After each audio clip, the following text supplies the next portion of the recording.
is on the webinar. I can't see your faces. But, super excited to have you guys here.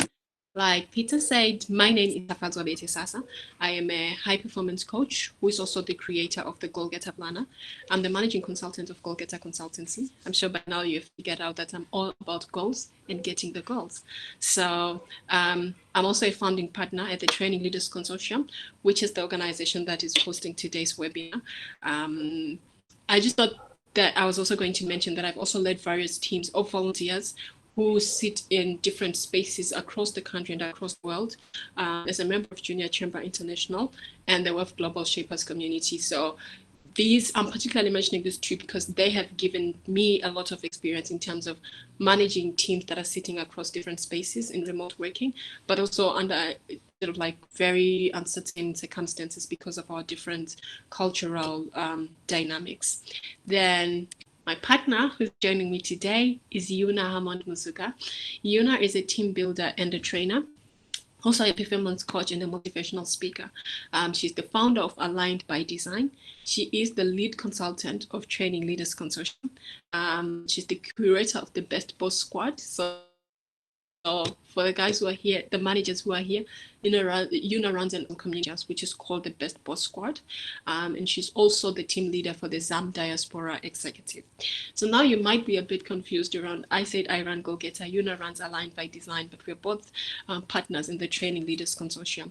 So the Training Leaders Consortium is pretty much a partnership of it's actually four of us, four people who all run their own training businesses. But what we decided to do was we decided that given all our experience in the various spaces, so I'm a high performance focused mostly around individuals and teams, around how do you become highly effective. Yuna brings expertise around management. We call her our management whisperer within TLC. Javier, our other partner, brings a lot of organizational development experience, and Chilufia brings a lot of experience on the communication and branding end. So what we have done is that the four of us have come together and we have formed the Training Leaders Consortium. And as TLC, we help organizations engineer high-performance cultures that shape industries and strengthen the Zambian economy to become a key contributor to the African century. At the end of the day, what we are trying to do with TLC and what we're already doing, we are working with organizations not just to strengthen their teams, but to strengthen their organizations in the hope that they become industry leaders and at the end of the day contribute to the Zambian economy so that Zambia becomes a player within the African century. And our contribution to that is that we do skills development trainings, which is what is typically called soft skills, but what we now know are the high performance skills, your communication, your goal setting, your time management, your leadership. We also do crazy fun team building sessions where we help teams interact in a very fun, relaxed manner, but getting to the issues that really affect their performance as a team. We also offer one-on-one coaching to help people navigate the obstacles around their goals and find better ways of doing what it is that they do. And lastly, we provide consulting. So for most of our clients, most people bring us on board mostly for team building. But as we do the team building, they begin to get a better understanding of that team buildings by themselves don't always change how people perform. So we end up providing all of these four things in a retainer arrangement where we work with our clients or organizations for a longer period of time to equip them with the skills to help their teams perform better, providing as well as consulting to ensure that their systems are aligned to achieve high performance. So Yuna will now walk us through the objectives for today. Thanks, Taffy, and thank you to Bongo Hive. We're so excited to be here. Taffy and I really, really, really love our jobs, and this is one of our favorite things, engaging with all of you. So we're hopeful that you type your questions in the comment bar, and we'll be able to address them as we go. On the right-hand corner, you'll see the chats bar. But basically, today is about managing productively when you're not in the same space as your team. And I saw a meme on Facebook that I really loved. It said, we're not working from home. We're in the middle of a crisis, forced to work at home. So there are children running around, and between the two of us, you might hear some kids in the background. Let's be honest, we're working from home. There's kids, there's helpers who might not be there. There's spouses or parents or housemates who are around if you're actually managing from a remote space. So today is all about not just how do you manage productivity, but how are we managing productivity specifically during these Corona times, as I like to call them, to make sure that we're still getting the work done. So today we're going to talk about redefining what are your priorities for today and how do you communicate those to your team? Because a team who doesn't know where it's going, any path will take them there. So being clear about where you're going. Managing outcomes and delivery channels. How is everyone supposed to deliver the work that they're supposed to deliver? And then finally, how are you tracking progress and getting status updates from your team? We've done a lot of work around developing and adding in best practices into the work that we do so that people are aware, hey, when it comes to checking in, there are some simple steps that will make sure that every time it's as efficient and productive and meaningful as possible for both parties. So with that, oh, and I love this little picture because during these times, we're all in crisis. It's uncertain for all of us. There is no one whose life has remained the same. So leading with heart and being a person in this whole experience is a really important part of managing productively. We're not machines and we can't pretend this isn't happening. So starting with heart, leading with heart is an important aspect of this whole process. I'll hand you back over to Taffy to start with your priorities. Thanks a lot, Yuna, for introducing the objectives of the day. And I really love what you have touched on, which is the fact that at this point, we really are in a space where there is quite a lot for us to manage. Like, as an individual, navigating these times is already complex, as it were. Figuring out how to work remotely or work during this uncertainty and still produce your own results is complicated as it is. Then introduce the dynamic of managing people who you don't have daily access to. It's definitely gotten a lot more complicated. But at the end of the day, one of the messaging that I've been hearing from various places, and which I also firmly believe in, that we believe in as TLC, is that at the end of the day, when all is said and done, particularly for work teams, I think your employees and your staff will remember how you treated them in this period. People will remember how they felt around this period. Added to the uncertainty, absolutely, people will remember how you handled their concerns, how you handled the challenges, and just how you navigated through this period. Remembering that after COVID passes, you're still going to have to work with these teams. And depending on the industry that you are in or the operations of your business, it's either you're going back to where you left off or you're going back to really start rebuilding from scratch. And so it is important that we understand that how we manage our teams at this point is going to be important and having an impact on how they navigate this period, but also the people who are going to show back when everything normalizes. Remember that you're going to get a different set of people showing up at work. Different in the sense that COVID is going to affect them in a different way, but also just how you lead in this season is going to have an impact on how your team appreciates and how your team feels and understand the value that you attach to them. So now going into what we have prepared for today. The first thing that I think is going to be important that we touch on when it comes to managing productivity is understanding the fact that, like, maintaining the right perspective, right? In this season, there are people who are, I like how there are people who are literally pretending like everything is normal. The idea of remote working has sort of been a very rude awakening for some people, because when people were still working from the office, it was easier for us to pretend that everything was normal, right? Because if we're still showing up at the office, we can pretend that everything is normal. There were a few cases which were out there. There were a few people who were infected out there. But for as long as we could still show up to the office, we could pretend that everything was normal.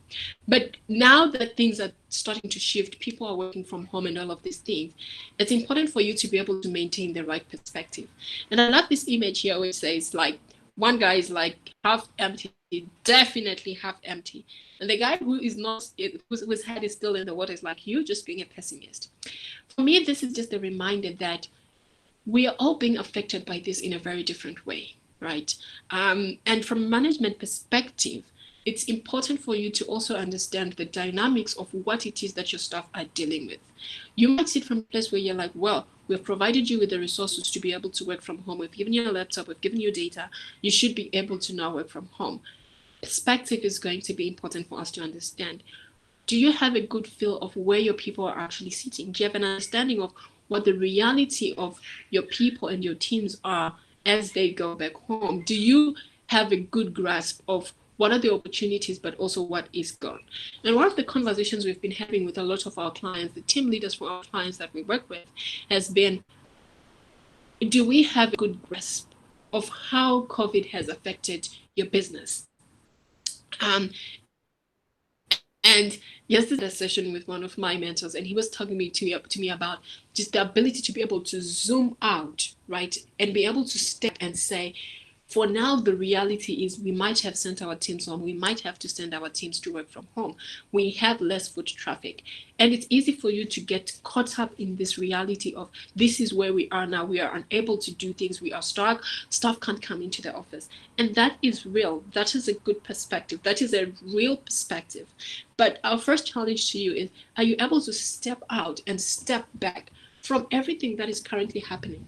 As a manager, you have the responsibility to step back and be able to zoom out and look at this from a perspective of, amidst all this panic, amidst all these changes and the arrangements that are really starting to kick in as people try to find ways to work, what does this mean for your business?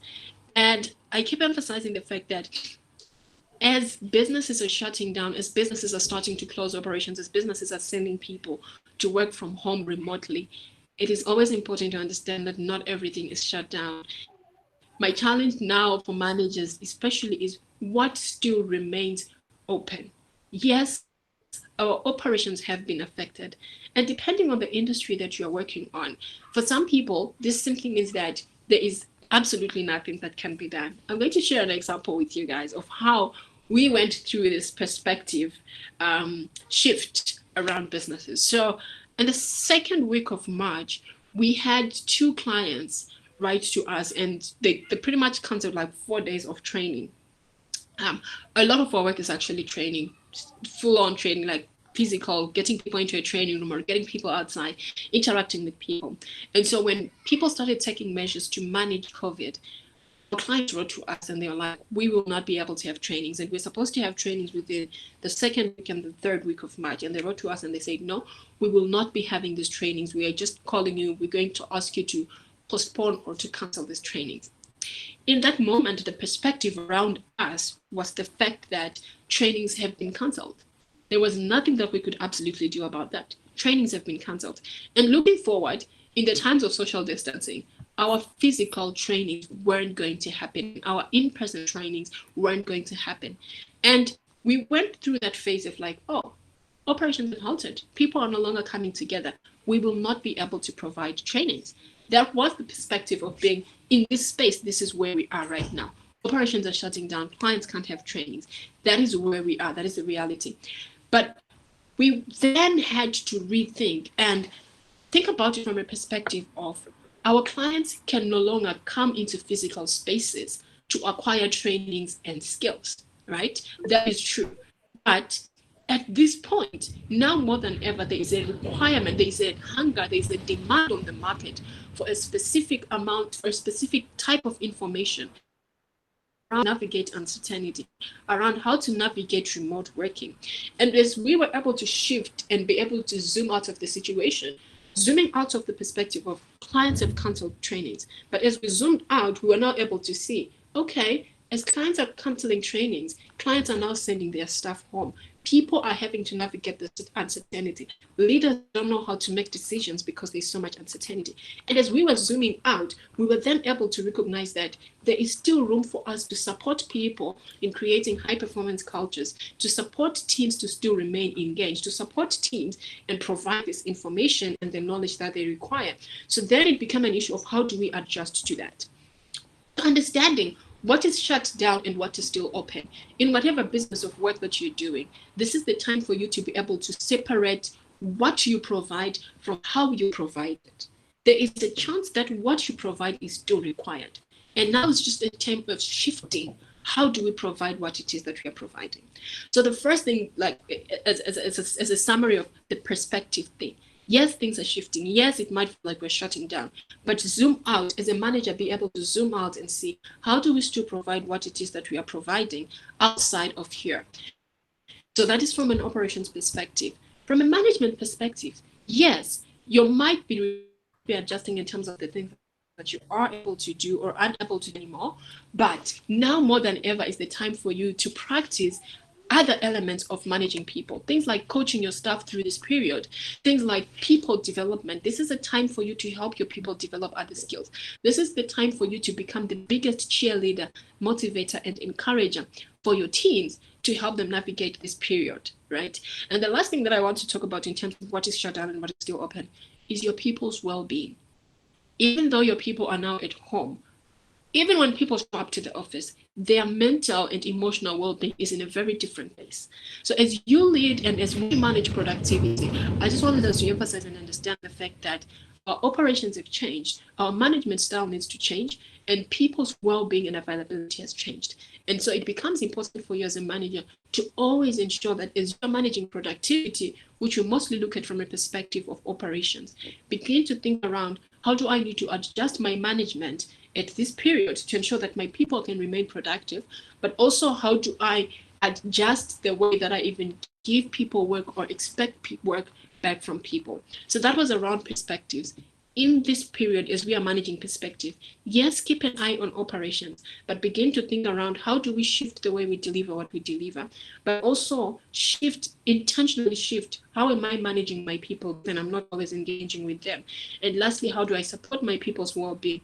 Knowing and realizing, like Yuna said, it's not just your people working from home. For some people, they no longer have help. For some people, they are now taking on other responsibilities within the home. So what does that mean and how do you go about that?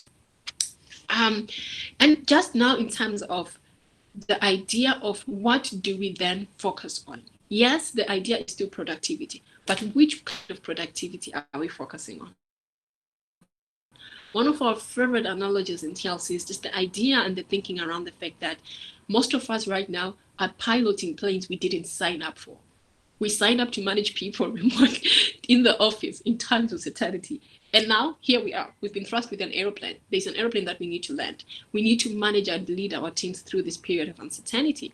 And it's easy for us to get overwhelmed by all of the moving things that are happening around us. There are so many moving things. The US dollar is going in one direction. The safety of people is going in one direction. There's so many moving things that are moving right now.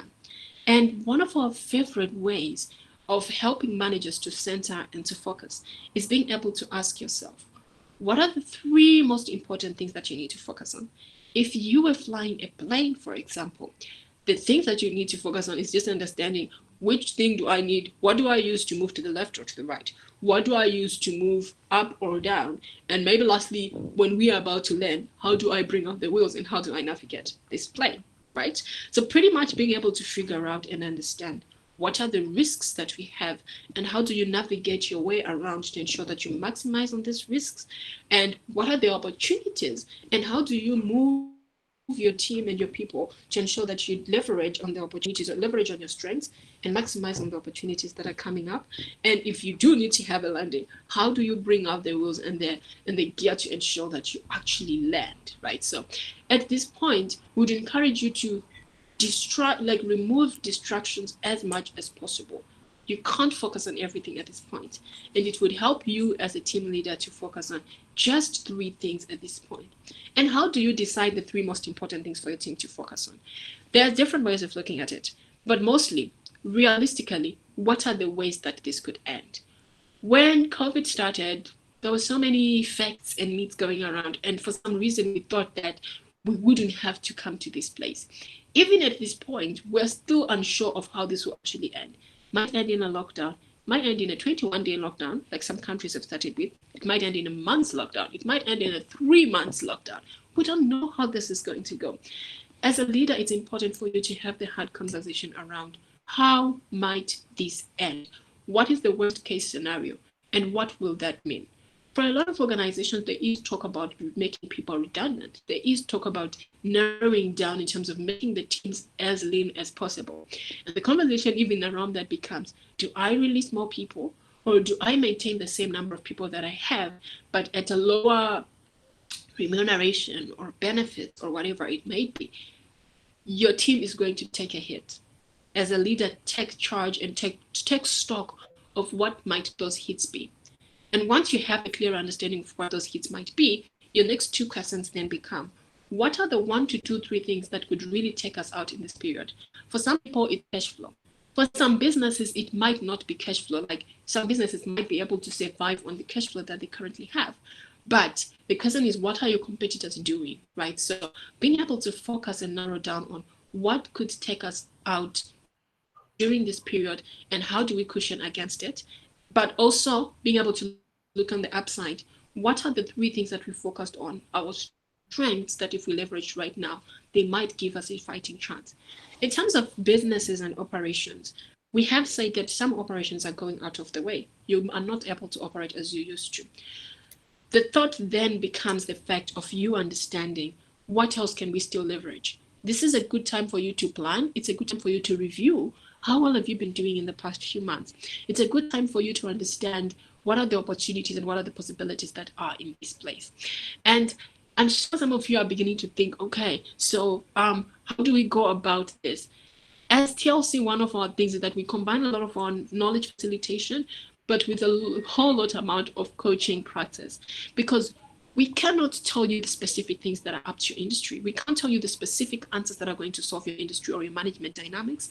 But we believe that by asking questions, and which is something that we do a lot, and you will notice that with every slide that we're presenting to you here, we are going to give you questions that if you take the time to answer for yourself, you will begin to find the answers and the perspectives and the things that you need to focus on. So in terms of the 3 knobs that you need to focus on in flying your plane in these times of uncertainty, be able to understand what are the real risks that our business faces, what are the things that could take us out, and how do we minimize on them. If you have cash flow issues, how do you leverage this time to ensure that you get the cash flow? And if you have any strengths that still remain right now, how do you focus on those things?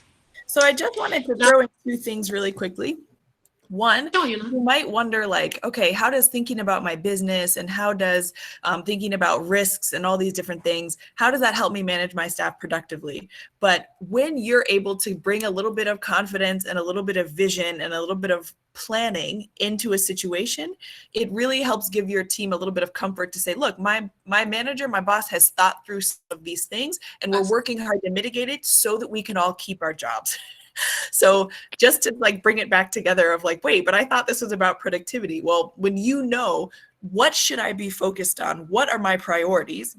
The beauty of this plane analogy is you don't know how to fly a plane. I don't know how to fly a plane. We walked in, we found the pilot gone, and it was for us to land. So you find the 3 things that you absolutely can do that are within your control. You figure out, you prioritize, okay, what's going to help me? What are the basics that I need to land this plane? And then with that, you talk to your team and hopefully try and give them a little bit of direction and vision to say, okay, guys, this is what we're facing. This is where we're going. So I just wanted to pull that together from the perspective in case you were wondering, how does that help me manage productively? Absolutely. Thanks for jumping in, Yuna. I really appreciate that. So the bit that I just spoke about was just recasting the vision and the priorities. Things have changed. You can't go on with business as usual. So as a team leader, this is the time for you to redefine the vision. At this point, we might not be able to sell things, but as a team, we are now going to focus on strategizing. We're focusing on doing, we're focusing on backlogs, we are focusing on developing skills, whatever the case may be. If you are able to understand what is no longer possible and separate it from what is still possible, then you are able to decide as a team leader, this is what I want my team to focus on during working. Yeah. Then once you have established that vision based on the risks, your strengths and your weaknesses, and what you can actually focus on right now, the next stage then becomes communicating, explaining the priorities to the team. At this point where we are right now, if we are going to be working from home, these are going to be the priorities. Communicate the impact of the new developments, promote trust and transparency. And things are changing on a day-to-day basis. As a leader, you need to constantly be able to tune in, to check in with your people and explain to them that these changes mean this is what is going to happen. If there is going to be any changes in terms of your team members or the remuneration or whatever the case may be, speculation just fuels a lot of uncertainty and unrest within a team. That's true. As much as you can, communicate with your team. And as we redefine the vision and the priority of where we are going, maybe for when we started the year, the vision was to make 1 million kwacha. At this point, we're just trying to make sure that everybody is paying our debtors, we are keeping our clients. So in that shift, it's important for you to be able to clarify to everybody, in this case, this is your individual role. These are your new responsibilities and these are your outcomes. And Yuna is now going to go into the beta round. Once we have redefined the vision of COVID-19 has come, it has changed our business in this way. These are now our risks. These are the opportunities we can leverage on this period. So now we are shifting and focusing on maximizing this period by doing the back work or by identifying new opportunities within the market. How then do you manage the work that your staff gives? And the last thing that I'm going to talk about is establishing delivery channels where staff will submit the work. If somebody could bring in the work to you in person when they were in the office, there are going to be changes around that. So establish, how do people submit work to you? Clarify the timelines for status updates and final submissions. Yuna is going to touch on status updates as we go. And finally, set up other communication channels for support queries and general well-being. An interesting thing actually happened to us this morning. We were chatting with Yuna this morning, and we kept saying something, but like, because we literally actually haven't seen each other in a month. But we have been talking every day, but there's a level of communication that does not happen, right? So we've been having work calls, we've been talking about work every other day, but there's still other things that happen in the background that affect how we actually work and deliver. And so Yuna says, I feel like I'm not hearing you, but we have been talking every day. And when she said that, it was a problem for me to actually then update her on other things that are not work related, but which have been affecting the work that we do.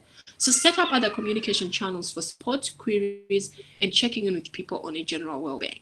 So now I'm going to hand over to Yuna. I don't know if we have any questions yet, Yuna, that might be related to the segment that I just delivered. I'll not be able to check in on that. We do, since I am the one.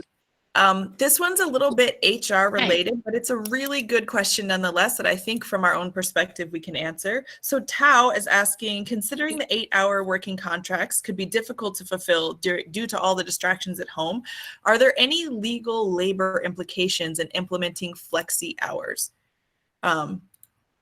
Right. So that definitely sounds like a labor related thing. And I'm excited to let you know that I'm sure there might be. I am not certain, but the great news is there is a webinar on Friday, which is specifically focused around the labor law and those kind of requirements. We are focused a lot more around the engagement and how do you keep your staff going. I don't know if you have more insights into that. I definitely have my own perspective.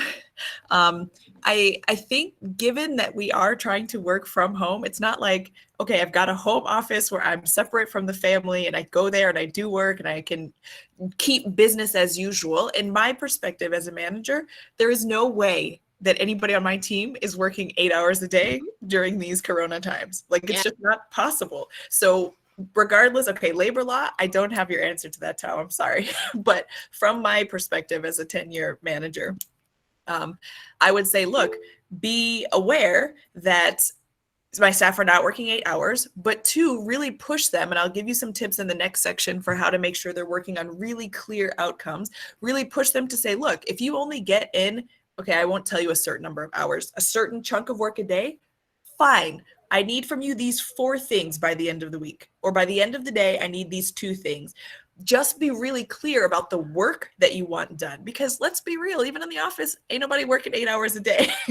So how much more so from home in times of crisis? So be clear about the work they have to deliver, how they deliver that. Let's not worry about that. These are a little bit of strange times. That would be my response. Take it or leave it. Yeah, I think for us it's just the attitude of grace. Yeah. Of these are certain times, it's highly unlikely that you get 8 hours. To be honest, even when people are in the office, we never get a full 8 hours. Never. So it's just that flexibility of like, we're not going to get a full 8 hours. But in terms of the labor law provision around that, we are not experts in that area. But I know that Musonda is really, really good with labor law in Zambia, and she has a webinar on Friday. So Sam's question actually brings us to my part of the webinar today. He says, can you give us a practical walkthrough of something you did or a client did? Number 1, for status updates, 2, for action plans, or 3, for sharing deliverables. Sam, you are in luck. Taffy set the scene for us, and now I'm going to drill down into one specific thing. I think the number one thing that will help make sure that your staff stay on track. I think as managers, sometimes we are guilty of not checking in with our staff as often as we should. And especially now that we're not in the office, it's going to be even more critical that we check in to say, hey, how's the work going? Where are you? Everything with the status update instantly became elevated to say we can't see each other face to face, but I should still check in on the work regularly or twice as regularly as I did. And if you didn't, now is a great time to start. So how do you start a check-in?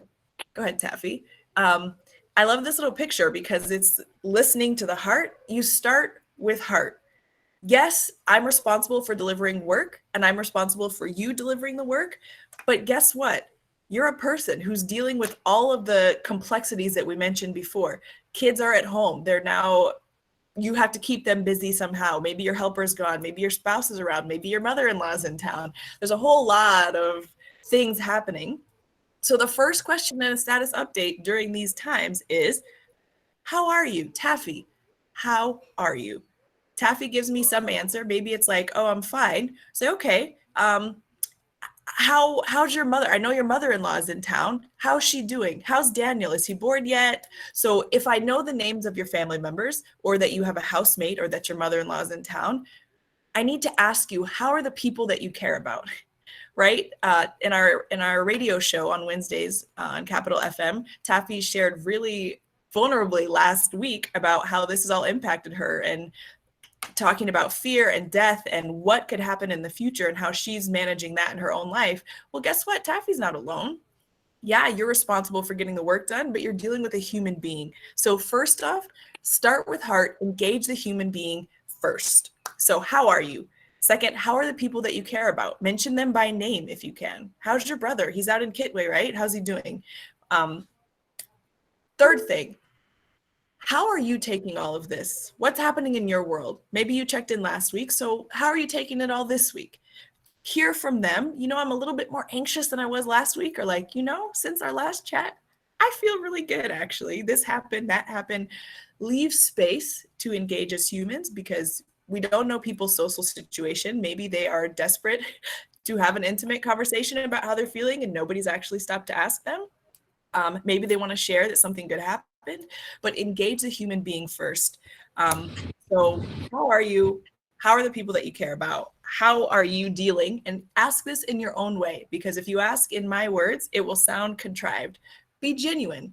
How do you usually speak? Okay, ask these questions in your own words. Care about your staff. And finally, how's your work set up?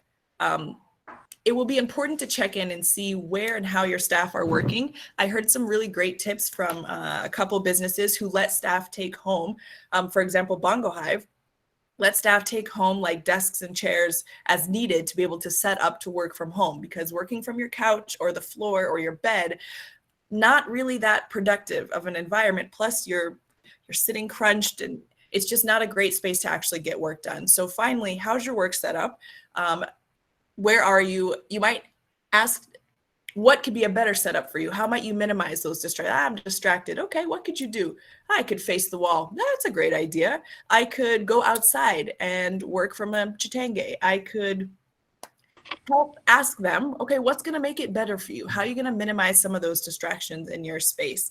Get up earlier. That's a great idea. So coaching them through how to make their situation better. Then finally, you are one human who has engaged another human. So when they share how they are, the natural thing to do is reciprocate. As for me, I'm feeling a little bit anxious nowadays. This is where I am. This is how my family is. So don't just ask to receive from them. A genuine conversation is like a tennis match. So you also have to then say, here's how I am as your boss. Like, you're a human being just like them. Share that as well. So how are you? Here's how I am. Go ahead, Taffy. So once you've started with heart and you've seen how the person is, you can then start to provide support during the check-in. So you would start obviously with, okay, let me not say obviously. I hate it when people say that. And you're like, oh, I don't know what you're going to say. You would start with, so you were supposed to deliver A, B, and C last time. How did that go? I got these two on time. This one was late. You might ask them, what challenges are you facing? If things are are not going well, things are a little bit late, or you notice a dip in communication or productivity, what challenges are you facing? That could be direct. My internet is awful, or my workspace is bad, or I left some documents at the office and I need access to them. Figure out what's impacting them. Or it could be my 7-month-old keeps squalling and he just wants to come sit with me when I'm trying to work. So figure out what challenges they're facing to delivering the work they're supposed to deliver. Then in line with being a coach, okay, Taffy, what have you tried? Your son keeps coming to you as you try and work. What are some things that you've already done? Don't assume they haven't done anything. What are some things you've done? Taffy tells me, okay, so what are some things that you could try now? What else could you do about that? As you help them talk through, because they're the expert in their life. They know exactly what's going to work. They don't need me telling them what they should do. After you've heard their own analysis and their own options, you might throw something in, but help coach them to a place where they can work out their obstacles. Then to the challenges that they're facing, you might ask, well, how can I help? Is there a way that I can help clear a path for you? And they might say, yeah, actually, could you send me this? Or if you're going to be by the office, could you grab that? Or could you reach out to this client? Maybe your title will help them respond because they're not responding to me. So step in. How can I help you clear a path? So that's the support aspect. Figure out what their challenges are, figure out what they think they could do about it and walk them through a solution that they come up with, and then ask how they might need your help or step in to say, okay, here's what I can offer to your situation. So provide support through questioning. Next, Taffy. Go ahead. So the final thing is providing some crystal clear direction. So one of my favorite quotes, it's not about the work that we have to do, it's about delivering the outcomes. We're responsible for the outcome, not the activity. So I could sit here working all day and I'm supposed to put out 4 pages of the report, and I might have worked, but if I don't put out my 4 pages, I didn't win. My work was not successful or productive. So what we should be Oh, Taffy, can you mute? Okay. Sorry. What you want, we're not focusing on to do the activities that they're supposed to be doing at home. Have them focus on the outputs. What are you responsible for delivering? Yeah, you're going to work on the report. What section should I expect to see by tomorrow, whenever your deadline is? Yes, you're supposed to make a couple of calls. How many calls? What's the outcome of those calls? You're going to get data to put into ABCD. So be really clear about the work they're supposed to produce, not the activities that they're supposed to be doing. That should be your focus in the status update. What's next? I want these 3 specific things from you. And please, if you can, be clear about, okay, what's the background? What is the standard this is supposed to be delivered at? Is it a couple pages? The same things that you might if you were there in the office. Just give them the background of here's how this work is supposed to look.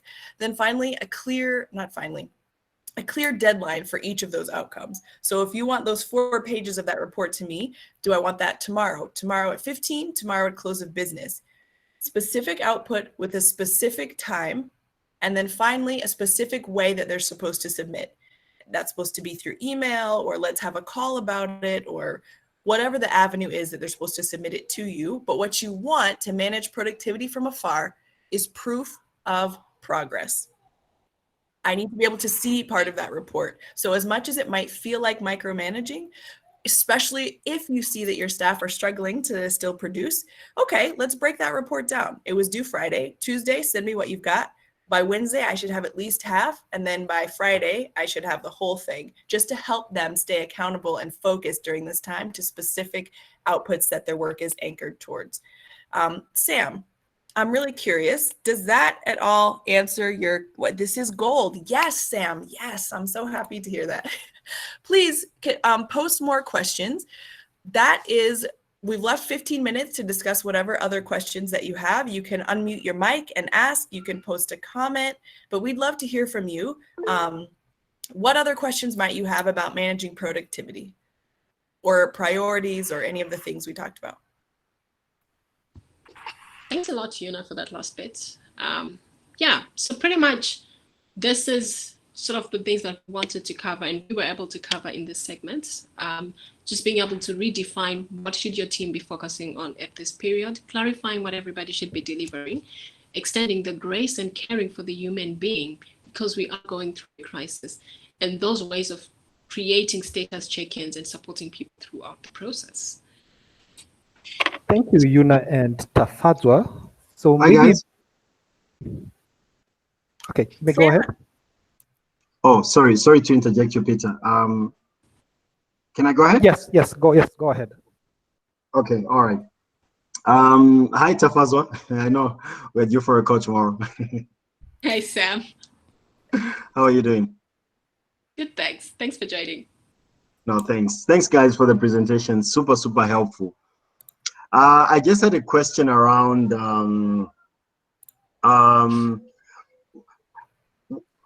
what sort of process template can one use in terms of just determining how often to establish goals and check-ins? I mean, from your experience, would you recommend someone does that once a week, every day? Is every day too much? 3 times in a week, especially during this time? Like you've rightfully mentioned, we should focus mostly on the outputs as opposed to the activities. I will also just add to Sam's question and say, would you recommend some tools that people can check to project or manage their staff? Okay. So Yuna, I'll let you think on this, on the Peter question around tools. And I will start responding to Sam's question. So Sam, at this point, and I think this goes back to generally how people deliver and behave within the office, right? So weekly goals are usually advisable, but with kind of daily check-ins, right? So if we are able to agree that at the end of this week, we expect you to deliver this amount of, remember, like we said to say, we're kind of going through a period where there's so much uncertainty and we don't know what the dynamics are for people who are working from home, right? So allowing people the room and the freedom to say, okay, this is what is expected of you within the week. Navigate it as you may around whatever might be happening in your life right now, but ensuring that at the end of the day, you still deliver this. Unless if it's one of the situations where maybe on a daily basis you have to be churning out results, or if some people might need to be sending reports to some of their clients on a daily basis, that might help. But the reason that I would personally recommend weekly goals is that then gives people that room that we're talking about, the grace to allow people to figure out how to still deliver. And then also allowing you to then walk them through whatever the crisis may be that they may be going through, or whatever challenges they may be facing. But that also goes down to how reliable is that particular team member. Do they always deliver when they promise to deliver, or do they need a bit more micromanaging to ensure that they still deliver? Can I add to that, Sam? I would say, I was going to add on to what Taffy said, the last piece. It depends on the person, I would say. First of all, the goal should be, in my mind, the goal should be deliverables. So goal to work on this, to address that, to finish such and such report, to call so many clients, to design so many chapters of curriculum or what have you. So they should be really clear outputs so that the person knows this is exactly what I'm on the hook for. Anything else leads to confusion when it comes to the deadline of, well, you know, it's mostly there. And you're like, that's not what I was looking for. So avoid that by making the goals really clear outputs that you both agree on are feasible to deliver. 2, it really depends on the person. If, for 2 reasons. 1, the reliability, like Taffy said. If somebody can get the work done, they don't need you necessarily calling them. They might need that human interaction piece that you've got to feel out to check on them as a person. But they might not need the sort of oversight, proof of progress, show me what you're working on if they've already proved that they can do that. So don't stress them out by demanding things that are not necessary. But 2, there's a couple different kinds of people in this world. We do psychometric assessments, like how somebody's wired. And there are people who need structure and guidance and contact. And without it, they feel very lost. And there are people who are like, back up, bruh, back up. I've got this. And they don't want you meddling. They'll figure out the process and give you what you need. So you figure out who you're working with in terms of reliability, but also personality.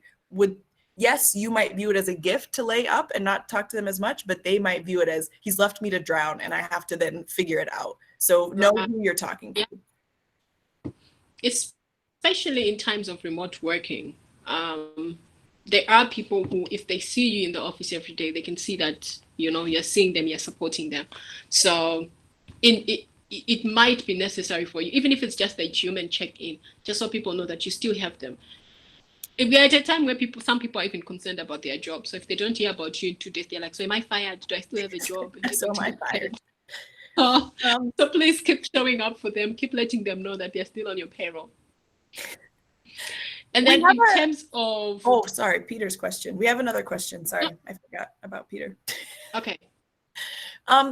Peter, some quick clarity. Are you looking for tools around like an outline for a status update, around how to run a short check-in meeting? What specifically would be useful for you?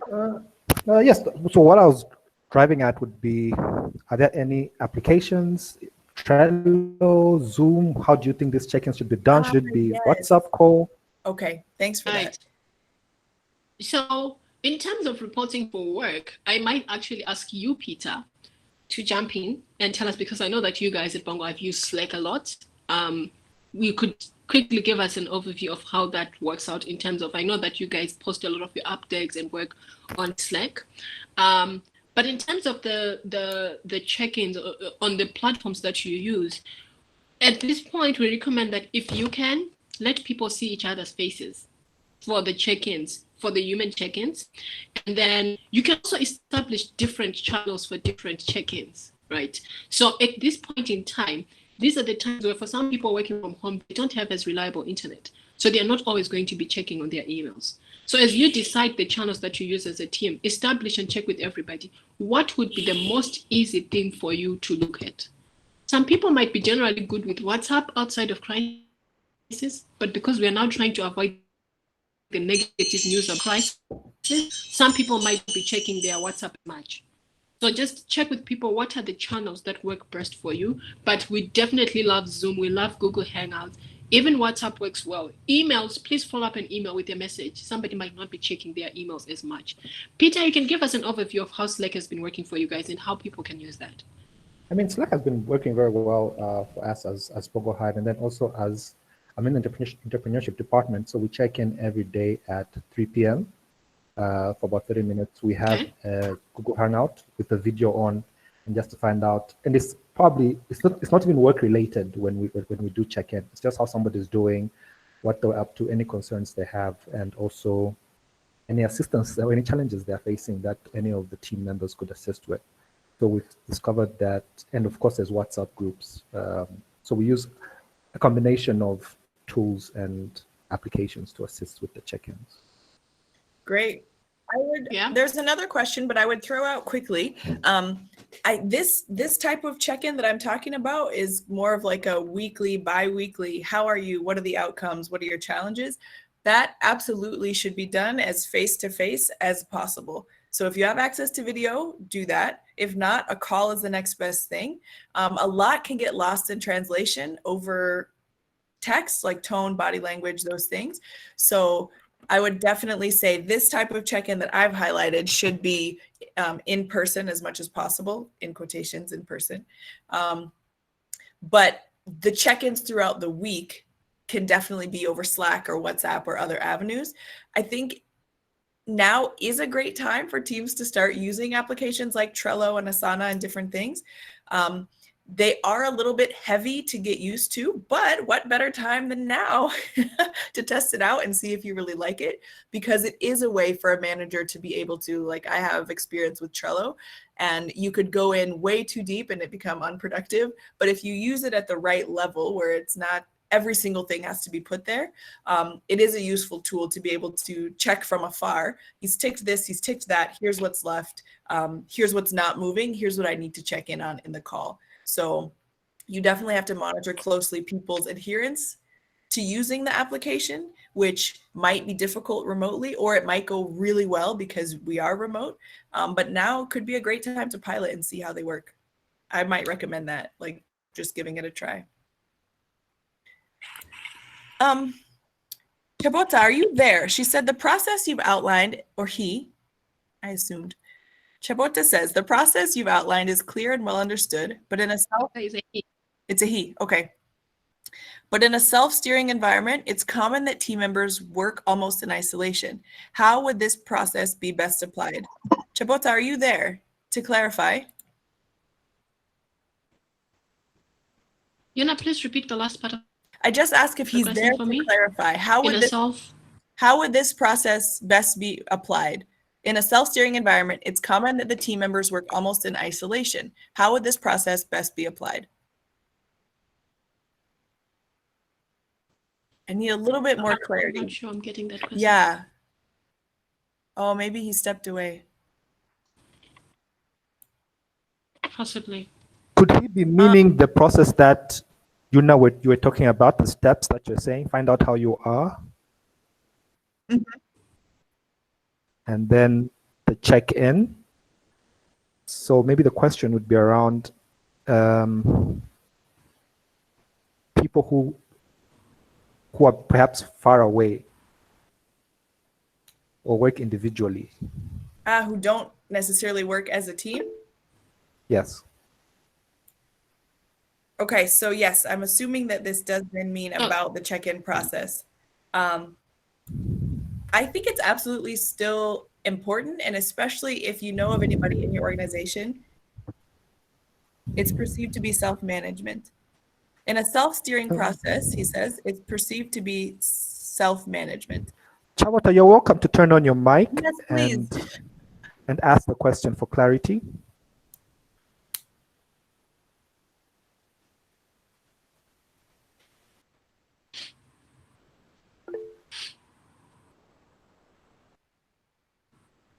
Thanks, Tao. So we haven't, oh, is that him? Okay. Yes. Hello, hi. Hi, it's Sumukai. No, sorry. Maybe I can just add to the question that Chabota had asked. I'm not sure what he wanted, but perhaps where you have team-driven activities in the work environment, I think we've spoken a lot about how we can manage individuals, but I found it very difficult in terms of collaborating my team members because everyone is working on different schedules. They wake up at different times. We have power outages, so some people are working at different times in the day. Perhaps you could assist with how we can get team members to work together given the varying schedules and, you know, just the environment as a whole. Right. That's a great question. So yeah, thanks, Simu. So I think one of the other things that we need to sort of manage as much as we can is to sort of create some kind of standing structures, right? So like Peter shared that they have check-ins at 3 p.m. every day. As a manager, as much as you can, unless somebody has a situation where they don't have power, you can still standardize certain times for everybody to check in or for everybody to be online within a specific time frame to say, at this time, we expect everybody to be online. Yes, there are other factors that are happening, but to be honest, if we as human beings are left to our own means, chances are we're going to sort of, you know, wing around it. So as much as you can, structures to say everybody will report in at 8:30. From 8:30 to 12:30, we're going to be working on this thing. And finding a time when the majority of the people can actually get to this. Yes, there are people who might not have power at certain times, but then the agreement or the structure would then be, when does your power come and how do you ensure that you still deliver within that time? And ensuring that at any given point in time, maybe say within a 24-hour period, everybody is expected to put in 3 hours towards this thing and figuring out a way around that. I don't know if that begins to sort of, so my recommendation would be maintain a sort of structure where no matter what time you want to wake up, we expect you to be here at this time because we're working together as a team. Yuna, what would you add to that? I think what you've said is like what you've described are called water cooler moments. Like when people go to the kitchen or tea break, or you pass each other in the hallway, creating a space. We used to call it FaceTime, where we are all wherever we are, but we all have to come from 3 to 4. We can sit with our microphones on. We're just on a chat, a group of us who work together. Maybe you do it in smaller groups, maybe you do it in larger groups, whatever app or way that you choose to do so. Sometimes just hearing people shuffle papers and work in the background makes you more productive. Like, that is the truth. I don't know why, but having moments where the team comes together and everybody knows, power or no power, I need to save some laptop battery or whatever it is to be present in this moment, because this is when the team is meeting. And of course, if there's, crazy circumstances that don't allow that, that's fine. But as much as possible, we save battery, we save energy, we carve out this time to meet with the team. Hopefully, it looks like that has helped to answer your question. Esther says, and I think we have to wrap up soon. Yes, so this will be the last question. Yes, Esther says, what advice would you give line managers if team members were not meeting deadlines while working in the office and are now working remotely? Yeah, dig deeper. Yeah, this might be a time to sort of like create more accountability structures around this. So these are the kind of people that you'd have to set daily goals for, and ensure that you actually always do status check-ins. And again, that element to coach people through what is the real issue, and having the difficult conversations around understanding why are you failing to deliver on this, and not accepting excuses, but sort of giving them back the responsibility of figuring out, how do I figure this out and how do I go through this? But yeah, I would say go deeper with the, like in my language, they say go tech, like literally sit on their neck until they deliver, but also use this time to understand what are their real challenges in terms of why they're not delivering, and how can you begin to fix the situations or address the challenges they are facing. Yuna? After you go deeper and figure out why they are not delivering, the office is a different thing. It's now behind us. Now, if you're not delivering, my next step would be, guys, people don't have jobs. People are getting laid off. I'm going to be completely honest. As a manager, I've had this conversation. There's 100 people looking for this job. I want you here. I want you to succeed. Transparency as a manager. I want you to succeed. How can I help you? Because if we don't start delivering the work, it's a problem. So I would just be completely honest. It's not a threat. It's not anything negative. I'm just telling you the truth. Like, people are struggling. Jobs are getting scarce. Things are changing in the atmosphere. Keep up or see what happens to you. So I would be honest. Yeah, I would be honest. I think as a last add on to that, Yuna, it's just we have a model that we share around the accountability structure to say a good way to ensure that you can effectively follow up your stuff on delivering is the several stages that are involved in the process. The first one being clearly setting the timelines and the outcomes that are expected at each stage, clearly setting the status check-ins, and sort of having recovery plans, right? So if something is expected on Friday, we agree on Monday that on Friday you're giving me 10 things, and following through with the process to say on Wednesday, you check in with them and say, by now you should have 5 things. If they have 3 things, that is the time to have the difficult conversation to say, why have you not been delivering? Why are you at 3 instead of 5? If you have the conversation midway and you have your status check-ins, by the time you get to Friday, you have built up enough ammunition, if I can say that, or you have at least given them a chance to get support and course correct if they need to. But following the whole accountability process system, clarify the goals, agree on status check-ins, follow through the status check-ins, and have hard conversations before the delivery date, so that by the time you get to the delivery date, they no longer have excuses, but they're either delivering or they're facing the consequences. Thank you very much. With those last words from Tafadzwa. Yep. So please feel free. You can catch us everywhere. Yes. So we provided the link to the LinkedIn. Yes. We provide the links to the LinkedIn pages, Facebook page. Please also, you can get in touch with them, and if you have any questions, do business with them. They'll be able to answer that. Thank you everyone else for joining us for this webinar. We hope it has been very helpful to you, and we should have another one on Friday. I know it's Good Friday, but we're having one, and the topic is the immediate future of work, COVID-19 and the Zambian workplace. This will be at 11 hours to 12, and it will be by Musonda Kambikambi, who is a human resources and talent specialist. So please join us for that. I'd like to thank you, Yuna and Tafadzwa, for spending your time and sharing your vast knowledge with us. And until next time, everybody, see you and have a good day. Bye-bye. See you. Thanks a lot, Peter. Thank you, everybody.